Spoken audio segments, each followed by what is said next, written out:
I have a 2-year-old godson called John, and I was visiting him at his house the other day, and I asked his parents, may I read John a bedtime story? All my own kids are grown up, and this seemed like a great opportunity to revisit those magic moments of reading a young child a bedtime story. Of course, they said.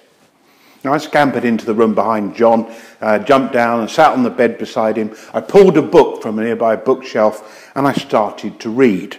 And it was a story that I knew from a long time when my own children were young. It was about Bar the elephant. And I started to read about 2 paragraphs, and then John leant across me and he went like that on the page. He looked at me and he said, "Book doesn't work."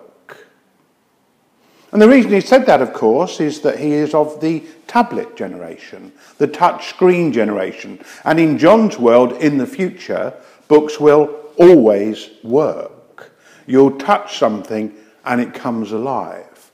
But in fact, touch is just a passing interface, as I'm sure you've already guessed. Within the next few years, my spectacles will become smart.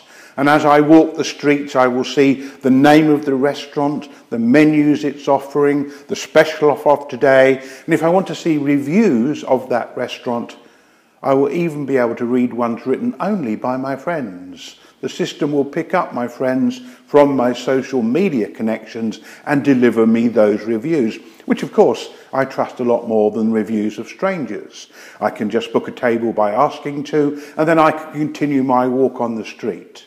As I glance upwards, I may see a jet contrail in the sky, as it were opening a zip across the blue. And as I look at the airliner, wearing my smart spectacles of the future, it will tell me what airline it is, what type of airline it is, where it originated and where it's going to. And if I had the access privileges necessary, I could even see the passenger list, who's on board, and the cargo manifest. But it goes a lot further and a lot deeper than that. Data will be everywhere. Every lamppost will be telling us about the weather. Every drain cover telling us about how full the drains are. And as I walk along the pavement, I see a charming young man or an attractive young woman, and just using facial pattern recognition software, I might be able to know who they are almost instantly. And according to their privacy settings, I may be able to see who they work for, whereabouts they live, who their friends are, where they went on holiday, and so on. Now, it's because of things like facial pattern recognition software that we're all going to have to be much more careful in the future. We cannot take today's ideas of privacy forwards into the always on, always connected, everything to everything world.